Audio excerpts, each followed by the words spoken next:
ہر چیز بن مانگے مل سکتی ہے، مگر ہدایت بن مانگے نہیں مل سکتی۔ لہٰذا اللہ سے ہدایت یافتہ بننے کی دعا کرتے رہا کرو۔ روح کو ہجر کے کانٹوں سے گزارے تو سہی، وہ رب تو خود چاہتا ہے کوئی اسے پکارے تو سہی۔ آسائش حیات تو مل ہی جائے گی کہیں، لیکن سکون دل تو مقدر کی بات ہے۔ آپ کے زندگی میں اچھے لوگ رزق ہیں، کبھی عشق کے ساز حیات، کبھی سوزے دل نے جلا دیا، کبھی وصل میں بھی کسک رہی، کبھی درد و غم نے مزا دیا۔ سجدہ کیا کرو، سجدہ کرنے سے انسان میں عاجزی پیدا ہوتی ہے، اور عاجزی اللہ تعالیٰ کو بہت پسند ہے۔ محبت راز ہوتی ہے، اسے افشا نہیں کرنا، محبت لازمی کرنا مگر چرچا نہیں کرنا۔ اچھے اخلاق رزق ہیں، انہیں خریدا نہیں جاتا۔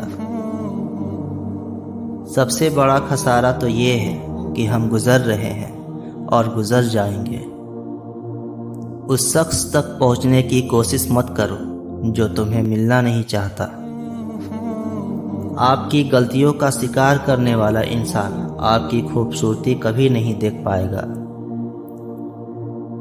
دو چیزیں ہماری خوشی میں حائل رہتی ہے، ماضی میں رہنا اور دوسروں کا حساب رکھنا۔ اپنے آپ کو تباہ کرنے کے لیے سب سے طاقتور چیز ہے لوگوں کا حساب رکھنا۔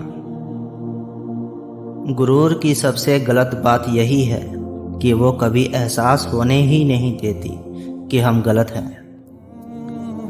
قریبی لوگوں کے دیے ہوئے گھاؤ اس لیے بھی گہرے ہوتے ہیں کہ وہ بہت قریب سے وار کرتے ہیں۔ اللہ کی ذات کو یاد کر کے دل کی خالی ٹہنی پر پھول گلاب کے کھل جاتے ہیں، اسے یاد کر کے اپنی مرضی کے سارے موسم مل جاتے ہیں۔ دنیا کی سب سے بڑی حقیقت موت ہے، جس کو انسان تب تک تسلیم نہیں کرتا جب تک کہ بنفس نفیس خود انسان کے پاس نہیں آ جاتی۔ مشکلات جب آتی ہے تو انسان کو بظاہر راستے بند نظر آتے ہیں، لیکن اللہ تعالیٰ سے امید اور توکل کا دامن ہاتھ سے نہ چھوٹے تو وہ ایسے ہی راستے کھول دیتا ہے۔ سمجھدار انسان اکثر تنہائی پسند اور بیوقوف انسان اکثر ہجوم پسند ہوتا ہے۔ جو اپنے زخم سینہ چاہتا ہے اسے سوئی کا درد تو برداشت کرنا پڑے گا، آخرت کی یہی قیمت ہے۔ جنت ثوابوں کی دنیا نہیں بلکہ محبت سے بھرپور دل کا نام ہے، اور دوزخ عذابوں کا گھر نہیں بلکہ محبت سے خالی دل کا دوسرا نام ہے۔ جو الفاظ کو سمجھنے سے عاری ہو اس کے لیے خاموشی سکون کا سامان ہے۔ کچھ آوازیں الفاظ کو استعمال نہیں کرتی، لہٰذا دھیان سے سنا کریں۔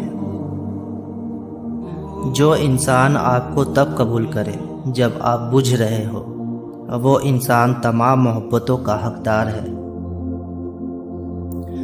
بعض اوقات ضروری ہے آپ اپنے ارد گرد تنہائی کی دیوار بنائیں، لوگوں کی دوری کے غرض سے نہیں بلکہ یہ دیکھنے کے لیے کہ آپ کو ملنے کے لیے اس دیوار کو کون گراتا ہے۔